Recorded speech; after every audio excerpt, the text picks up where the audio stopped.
तो फिल्म की शुरुआत एक दूसरी दुनिया अर्थ 828 से होती है, जिस दुनिया में लोगों की और दुनिया की हिफाजत करते हैं सुपर हीरोज फैंटास्टिक फोर की टीम। सबसे पहले हमें रीड रिचर्ड के साथ उनकी वाइफ सुई स्ट्रॉम को उनकी बिल्डिंग में दिखाया जाता है, जहां उन्हें खुशखबरी मिलती है कि फाइनली कई सालों के बाद सुई स्ट्रॉम प्रेग्नेंट थी। अब नेक्स्ट सीन में फैंटास्टिक फोर की टीम को एक शो में दिखाया जाता है जो स्पेशली उन्हें ऑनर देने के लिए था। इसीलिए इस शो में फैंटास्टिक फोर की कहानी बताई जा रही थी कि आखिर वो सुपर हीरोज बने कैसे और उन्होंने सुपर हीरो बनने के बाद किस किस तरह से दुनिया और उसके लोगों को बचाया। स्पेशल पावर्स मिलने से पहले ये चारों एस्ट्रोनॉट्स थे और ये सब शुरू हुआ था आज से 4 साल पहले, जब चारों एस्ट्रोनॉट किसी स्पेस मिशन के लिए जा रहे थे, क्योंकि रीड रिचर्ड ने रिसर्च करके ये पता चलाया था कि आउटर स्पेस में इसी दुनिया यानी अर्थ 828 जैसी और भी कई दुनिया हैं, जहाँ पर अर्थ 828 की तरह ही लाइफ भी है, यानी वहाँ पर भी इंसान जिंदगी गुजार रहे हैं। ऐसी ही दुनिया को ढूंढने के लिए रीड रिचर्ड के साथ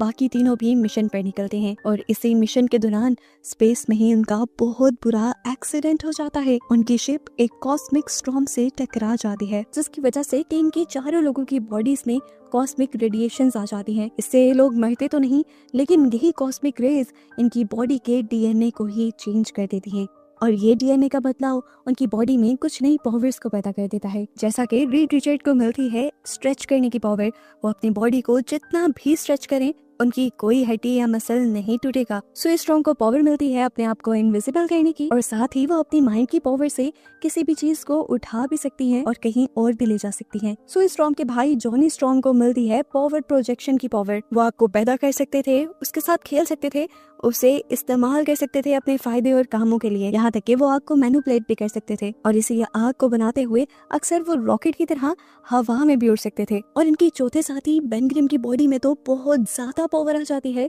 जिसकी वजह से उनकी बॉडी भी पत्थरों में बदल जाती है। इन पावर्स को मिलने के बाद जब ये लोग अर्थ पर आए तो इन्होंने अपनी पावर्स को दुनिया की और इंसानों की भलाई के लिए इस्तेमाल करना शुरू कर दिया और इसी वजह से इन चारों को न्यू सुपर हीरोज के नाम से जाना जाने लगा। इसी शो में दिखाया जाता है कि किस तरह फैंटास्टिक फोर की टीम मॉलपेन से भी लड़ी थी, जो उनकी दुनिया को तबाह करने के लिए आया था। और उसके बाद जब दुनिया पर रेड घोस्ट ने हमला किया अपनी टीम के साथ, तब भी फैंटास्टिक फोर की टीम ने उन्हें अच्छा मजा चखाया और अपनी दुनिया से निकाल दिया। यहीं पर हमें पता चलता है कि रीड रिचर्ड दुनिया का सबसे ज़हीन इंसान भी है, जिसने मल्टीवर्स को भी डिस्कवर कर लिया है। इस शो में ये भी बताया जाता है कि फैंटास्टिक फोर की उनकी दुनिया में बहुत ज़्यादा अहमियत है, यहाँ तक कि यूनाइटेड नेशंस की मीटिंग में भी फैंटास्टिक फोर को न सिर्फ बुलाया जाता है बल्कि उनकी बातें मानी भी जाती हैं। यूनाइटेड नेशंस की बात करते हुए मूवी में ये भी हिंट दिया जाता है कि अर्थ 828 के अंदर डॉक्टर डूम की भी कंट्री है, जिसके ऊपर वो राज करते हैं। खैर यहीं पर फैंटास्टिक फोर का ये शो खत्म हो जाता है और ये चारों घर आ जाते हैं, जहाँ पर रीड रिचर्ड बाकी दोनों साथियों को ये खुशखबरी देते हैं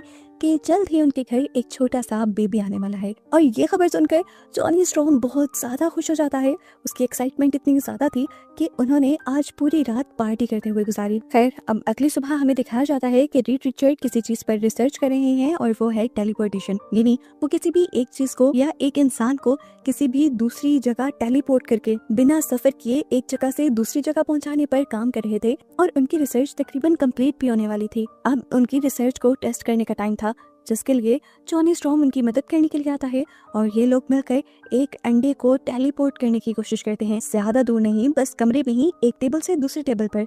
और जैसे ही ये टेलीपोर्टेशन का मेथड स्टार्ट करते हैं तो एकदम से पूरे टॉवर की लाइट चली जाती है। अंडा तो टेलीपोर्ट हो जाता है, लेकिन इन्हें इस एक्सपेरिमेंट से ये बात पता चलती है कि टेलीपोर्टेशन के लिए इन्हें बहुत सारी एनर्जी की और बहुत सारी इलेक्ट्रिसिटी की जरूरत पड़ेगी। खैर अब इस सब को काफी महीने गुजर जाते हैं, दुनिया में भी सब जगह अमन रहता है और ऐसे फैंटास्टिक फोर भी अपने घर में अपनी लाइफ आराम से जी रहे होते हैं कि तभी एक रात दुनिया में आसमान से अजीबोगरीब चीजें आती हुई दिखाई देती हैं। ये मंजर इतना ज्यादा खौफनाक था कि सभी डरते हुए उसे देख रहे थे, यहाँ तक कि फैंटास्टिक फोर भी इस चीज को देखने के लिए अपनी बिल्डिंग से उतरकर नीचे आ जाते हैं कि आखिर ये आसमान से आ क्या रहा है।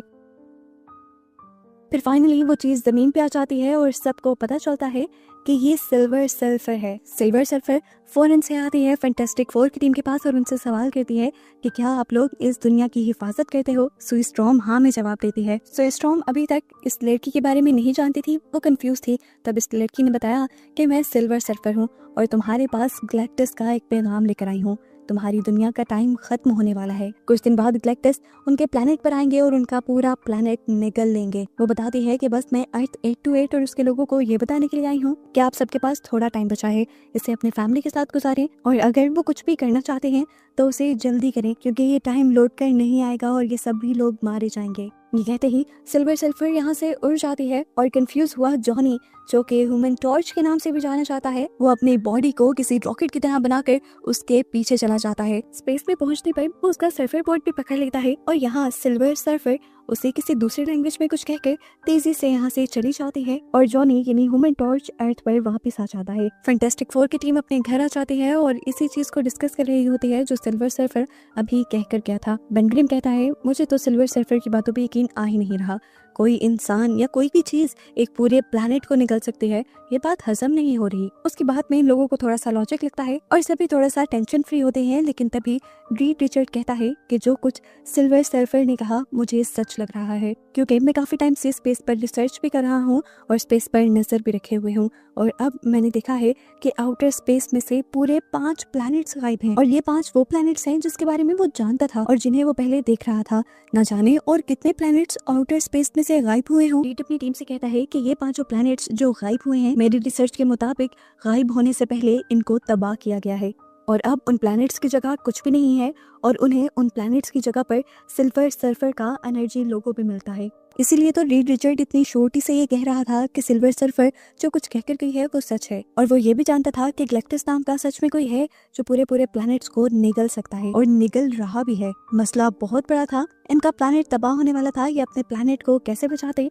रीड रिचर्ड कहता है इसका एक ही रास्ता है कि हम गैलेक्टस को इस प्लैनेट पर आने से पहले ही गैलेक्टस के पास जाकर उसे रोक दे, क्योंकि अगर गैलेक्टस उससे पहले ही इस प्लैनेट तक पहुंच गया तो इस प्लैनेट की तबाही को कोई नहीं रोक सकेगा। इसके बाद रीड रिचर्ड अपनी रिसर्च में लग जाता है और उसे एक और ऐसा प्लैनेट दिखता है जिसके ऊपर सिल्वर सर्फर वाला एनर्जी लोगो था और इस तरह वो ये बात समझ जाता है कि सिल्वर सर्फर और गैलेक्टस इस टाइम उस प्लैनेट पर हैं और वो प्लैनेट जल्द ही तबाह होने वाला है। यहीं पर रीड रिचर्ड जॉनी से पूछते हैं कि जब तुम ऊपर स्पेस में गए थे तो सिल्वर सर्फर ने तुमसे क्या कहा था? जॉनी बताता है कि उसने किसी और लैंग्वेज में मुझसे कुछ कहा था जिसका मतलब मुझे नहीं पता। जाने से पहले वो दुनिया के लोगों को ये भी बता जाते हैं कि वो गैलेक्टस को रोकने के लिए जा रहे हैं जो उनके प्लैनेट को खाना चाहता है और तबाह करना चाहता है। ये लोग अपनी स्पेसशिप से सबसे पहले आउटर स्पेस के अंदर आते हैं और फिर वहाँ पर एक लोकेशन सेट करते हैं और लोकेशन सेट करने के बाद वर्म होल की मदद से ये लोग लाइट की स्पीड के साथ उस प्लैनेट पर पहुंच जाते हैं जहाँ पर सिल्वर सर्फर थी। ये लोग जब उस प्लैनेट तक पहुंचते हैं तो देखते हैं कि वो प्लैनेट तबाह हो रहा था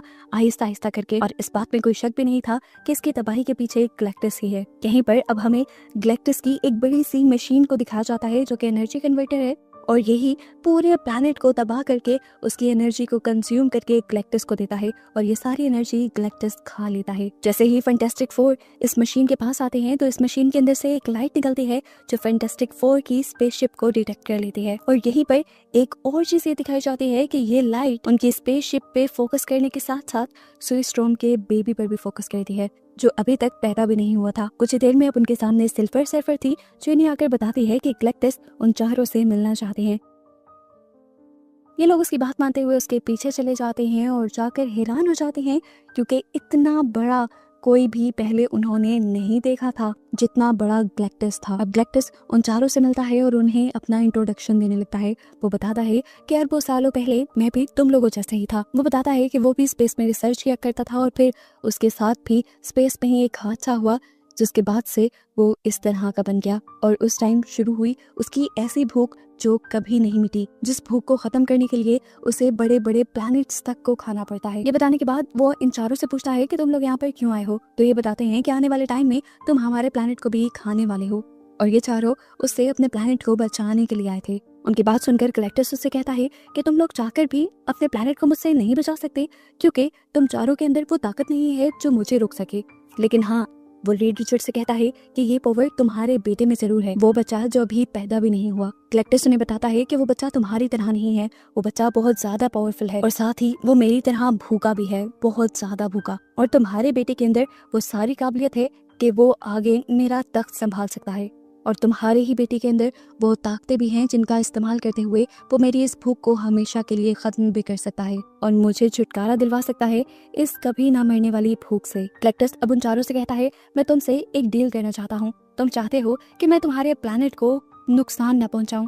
तो ठीक है, मैं तुम्हारे प्लेनेट को नुकसान नहीं पहुंचाऊंगा, इसके बदले मुझे तुम्हारा बच्चा चाहिए। ये बात सुनकर वो चारों हैरान हो जाते हैं और रीड रिचर्ड तो इस सोच में पड़ जाता है कि आखिर क्या है उनके बेटे में ऐसा जो गैलेक्टस उसकी इतनी तारीफें कर रहा है।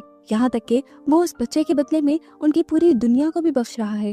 सौदा शायद बुरा नहीं था, लेकिन कोई भी अपना बेटा किसी को क्यों देता। रीड रिचर्ड और सुई स्टॉर्म अपना बच्चा गैलेक्टस को देने से इनकार कर देते हैं। उनका इनकार सुनकर गैलेक्टस को गुस्सा आ जाता है और वो अपनी पावर्स का इस्तेमाल करते हुए सुई स्टॉर्म को अपनी तरफ खींचने लग जाता है। ये देखकर जॉनी स्टॉर्म फौरन लाइट में बदल जाता है और अपनी बहन को बचाने जाता है। इसी सब के दौरान यहाँ पर उससे लड़ने के लिए सिल्वर सर्फर भी आ जाती है और वो सिल्वर सर्फर से बहुत अच्छे से लड़ता है और उसे रोकता भी है। और इस दौरान टीम के बाकी मेंबर्स जल्दी से अपनी स्पेसशिप में चले जाते हैं और आखिर सिल्वर सर्फर को हराने के बाद जॉनी भी अपनी स्पेसशिप में आ जाता है और ये चारों अपनी दुनिया में लाइट की स्पीड से वापस आने लगते हैं।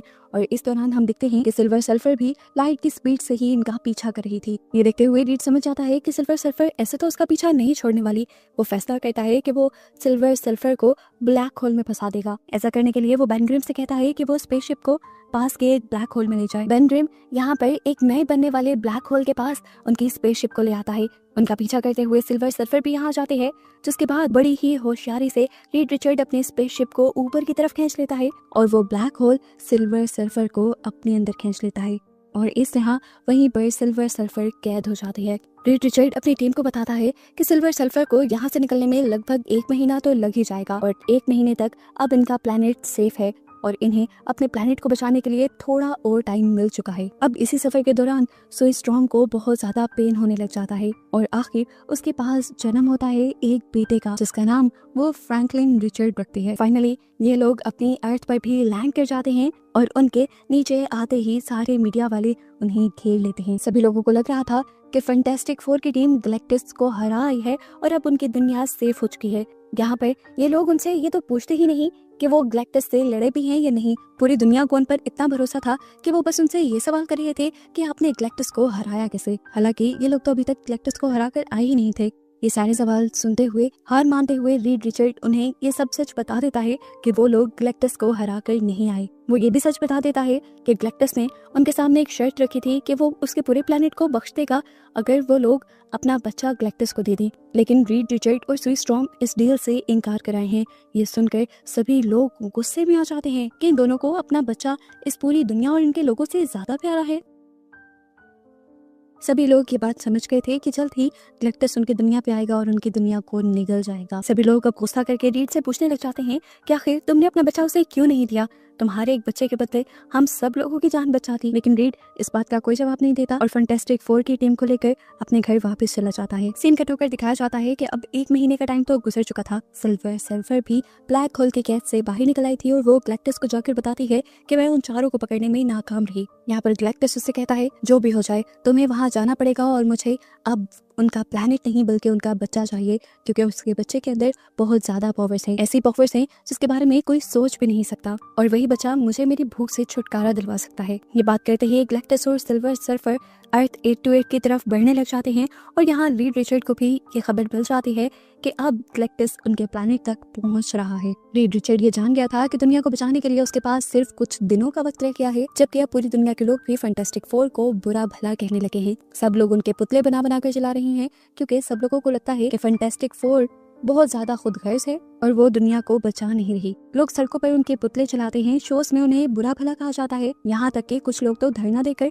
उनकी बिल्डिंग के बाहर भी बैठ जाते हैं। सब लोगों की बस यही मांग थी कि वो अपना बच्चा गैलेक्टस को दे दें और इस दुनिया को बचा लें। आखिर इन चीजों से थकी हुई सुई स्टॉर्म नीचे उतर आती है और अपनी चुप को तोड़ देती है। वो अपने बच्चे को साथ लेकर आई थी और सब लोगों से कहती है कि देखो ये मेरा बेटा है, मेरी फैमिली है और मैं अपनी फैमिली को किस तरह उसके हवाले कर दूं। लेकिन याद रखो जिस तरह ये बच्चा मेरी फैमिली है, आप सब लोग भी मेरी फैमिली हैं और मैं अपनी फैमिली को किसी भी तरह से नुकसान से गुजरने नहीं दूंगी। वो सभी लोगों से कहती है आप लोग बिल्कुल टेंशन न लें, फैंटास्टिक फोर की टीम मिलकर न सिर्फ आप लोगों को बचाएगी बल्कि हम अपने बच्चे को भी बचा लेंगे।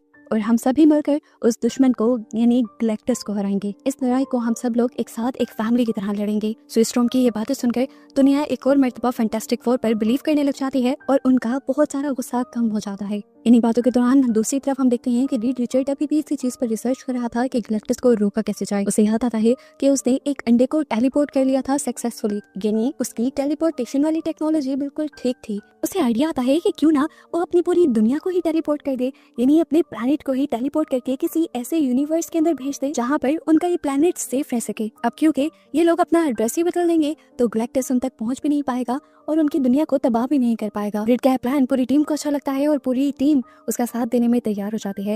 लेकिन जैसा हमें पहले पता है कि एक अंडे को ही टेलीपोर्ट करने में पूरी बिल्डिंग की एनर्जी लगी थी, तो पूरा प्लैनेट तो टेलीपोर्ट करने में बहुत ज्यादा इलेक्ट्रिसिटी लगने वाली थी। और साथ ही साथ इस टेलीपोर्टेशन को पूरा करने के लिए उसे दुनिया भर में बहुत सारे ब्रिजेस भी बनाने पड़ेंगे, जो सारे ब्रिजेस असल में मिलकर काम करेंगे टेलीपोर्टेशन की टेक्नोलॉजी को पूरा करने के लिए, और इन्हीं की मदद से अर्थ को टेलीपोर्ट कर दिया जाएगा।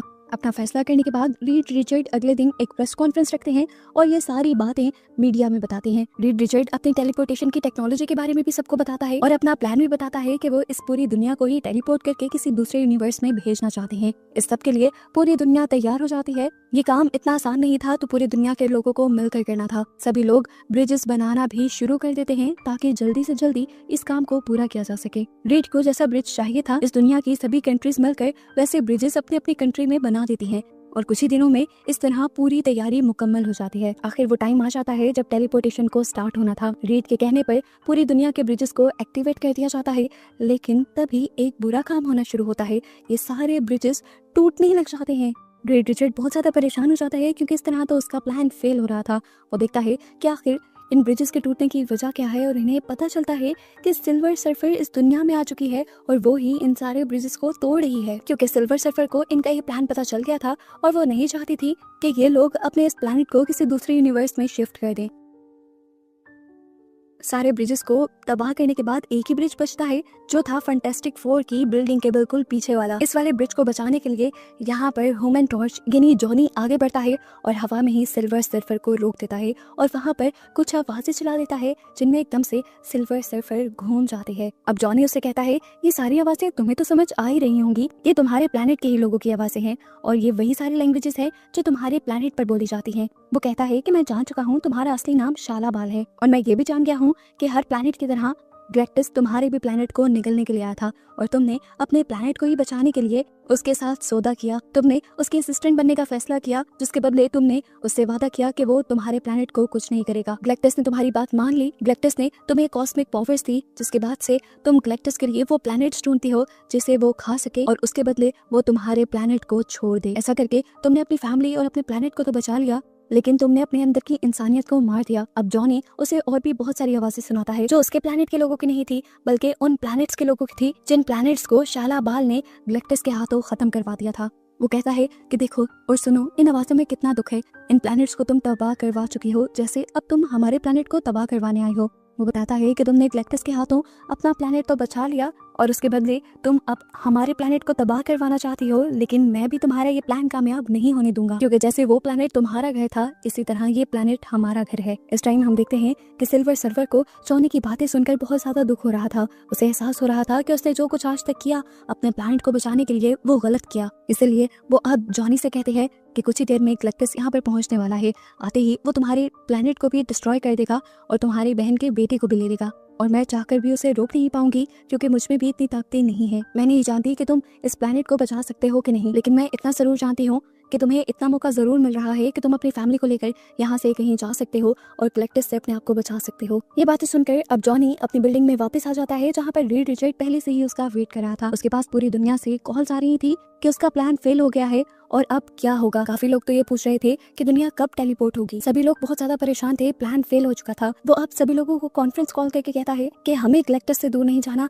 बल्कि गैलेक्टस को अपने करीब आने देना है। किसी को भी उसकी बातें समझ नहीं आ रही थी, तो वो सबको समझाता है कि अब हमें अपने प्लैनेट को नहीं बल्कि गैलेक्टस को टेलीपोर्ट करना है। वो बताता है कि प्लान चेंज करने की वजह यह है कि सारे ब्रिजेस टूट चुके हैं और अब हमारे पास इतना टाइम भी नहीं है कि हम उन ब्रिजेस को रिपेयर कर सकें। सारे ब्रिजेस रिपेयर हुए बगैर ये प्लैनेट तो यहाँ से कहीं नहीं जा सकता, लेकिन हाँ गैलेक्टस जरूर जा सकता है, सिर्फ एक ब्रिज के जरिए जो अभी भी बच गया है। अब सबका ये सवाल था कि गैलेक्टस इस वाले ब्रिज तक आएगा क्यों? तो रीड उसे कहता है कि वो अपने बेटे को एक ट्रैप के तौर पे इस्तेमाल करेगा। वो अपने बेटे को उस ब्रिज के पास लेकर जाएगा और जैसे ही गैलेक्टस उसके बेटे को लेने के लिए यहाँ आएगा तो वो ब्रिज को एक्टिवेट करके उसे टेलीपोर्ट कर देगा और इस तरह गैलेक्टस टेलीपोर्ट होकर किसी दूसरे यूनिवर्स में चला जाएगा और इस तरह इनकी जान गैलेक्टस से हमेशा के लिए बच जाएगी।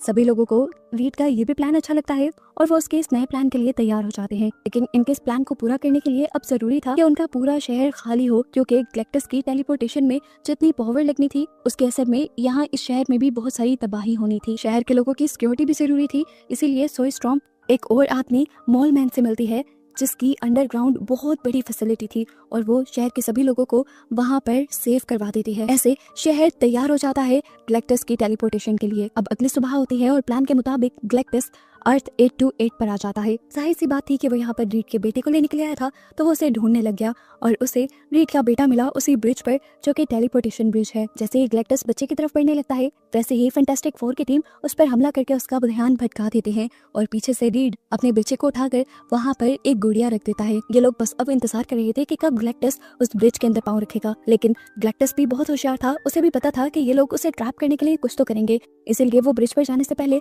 दोबारा उसे स्कैन करता है और उसे पता चल जाता है कि यहाँ पर रीड का बेटा नहीं है, रीड का बेटा तो उस बिल्डिंग के अंदर है जो असल में फैंटास्टिक फोर का घर है। इसीलिए वो अब ब्रिज की तरफ बढ़ने के बजाय फैंटास्टिक फोर की बिल्डिंग की तरफ बढ़ने लग जाता है और रास्ते में फैंटास्टिक फोर की पूरी टीम उसके ऊपर हमला करती है, लेकिन वो चुटकियों में इन सारे हमलों से बच भी जाता है और उनको हरा भी देता है। जिसके बाद वो बिल्डिंग में हाथ डालकर फ्रैंकलिन को निकाल लेता है और वहाँ से जाने लगता है। अब क्योंकि सू स्टॉर्म का बेटा उसके हाथ में था तो सू स्टॉर्म को बहुत ज्यादा गुस्सा आ गया और फिर अपनी सारी पावर्स का इस्तेमाल करते हुए वो गैलेक्टस को उठाकर उस ब्रिज की तरफ ले आई। ये देखते हुए रीड रिचर्ड भी एक्टिव हो जाता है और सबसे पहले अपनी टेलीपोर्टेशन डिवाइस को एक्टिवेट कर देता है और फिर स्ट्रेच होते हुए अपने बेटे को भी उसके हाथ से ले लेता है। जिसके बाद हम देखते हैं कि यहाँ पर एक पोर्टल खुल जाता है जिसके अंदर गैलेक्टस टेलीपोर्ट होने लगा था। अब यहाँ पे दिखाया जाता है कि टेलीपोर्टेशन वाला पोर्टल 37 सेकंड तक खुला हुआ था और इतनी देर में गैलेक्टस उसमें से बाहर भी निकलने लगा था, यानी वापस अर्थ 828 पर आने लगा था। अब ये लोग परेशान हो जाते हैं कि ये लोग किसकी ताकत का इस्तेमाल करेंगे उसे वापस भेजने के लिए, और तभी यहाँ पर सिल्वर सर्फर एंट्री करती है और अपनी पूरी ताकत से गैलेक्टस को धक्का दे देती है। अपनी पूरी फोर्स लगाने की वजह से सिल्वर सर्फर भी उसी पोर्टल के अंदर चली जाती है और आखिर वो पोर्टल बंद हो जाता है, जिसकी वजह से गैलेक्टस के साथ साथ सिल्वर सर्फर भी किसी दूसरे यूनिवर्स में टेलीपोर्ट हो जाती है और इस तरह फैंटास्टिक फोर की दुनिया सेफ रह जाती है। गैलेक्टस के जाने के बाद जब सभी लोग अपनी जीत का जश्न मना रहे होते हैं तभी हमें दिखाया जाता है कि सुई स्टॉर्म बेहोश थी। अब फैंटास्टिक फोर की टीम के बाकी तीनों लोग जब उसके पास जाते हैं तो ये देखकर वो टूट जाते हैं कि सुई स्टॉर्म ने गैलेक्टस को रोकने के लिए अपनी सारी ताकत का इस्तेमाल कर लिया था, जिसकी वजह से उसकी अब मौत हो गई थी। फूट फूट कर रो देता है। यहाँ पर सुई का बेटा भी उसके लिए रोने लग जाता है और तब रीड अपने बेटे को उठाकर सुई के ऊपर रख देता है ताकि वो लास्ट गुड बाय तो कह सके। और यहाँ पर एक मेडिकल वाला सीन दिखाया जाता है कि एक छोटा सा बच्चा अपनी पावर्स का इस्तेमाल करते हुए अपनी मॉम को दोबारा जिंदा कर देता है। बच्चे के ऊपर लेते ही सुई स्टॉर्म दोबारा से सांसें लेने लगती है और ये शॉकिंग सीन देखकर सभी बहुत ज्यादा खुश और हैरान हो जाते हैं। और इस वाकये से इन चारों को ये पता चल जाता है कि आखिर क्यों गैलेक्टस उनके बेटे के पीछे पड़ा हुआ था। आज उन्हें अंदाजा हो गया था कि उनके बेटे के अंदर बहुत ही स्पेशल पावर्स थी जिसकी वजह से गैलेक्टस उनका बेटा लेना चाहता था। खैर अब सब कुछ ठीक हो चुका था तो फैंटास्टिक फोर अपनी लाइफ आराम से जीने लगते हैं और इसी के साथ ये मूवी तो यहाँ खत्म हो जाती है, लेकिन हमें मूवी का एक मिड क्रेडिट सीन भी दिखाया जाता है। काफी साल गुजर जाते हैं और हमें दिखाया जाता है कि सुई स्टॉर्म अपने बेटे के साथ बैठी थी। वो लोग बुक रीडिंग कर रहे थे और जैसे ही सुई स्टॉर्म एक दूसरी बुक लेकर यहाँ आती है तो ये देखकर हैरान हो जाती है कि उसके बेटे के पास कोई आदमी बैठा हुआ था। ये कौन था ये तो नहीं दिखाया जाता, लेकिन इसके गाउन से ये अंदाजा लगाया जा सकता है कि ये डॉक्टर डूम है और ये यहाँ क्या कर रहा है। इसी मिस्ट्री के साथ ये मूवी यहाँ खत्म हो जाती है।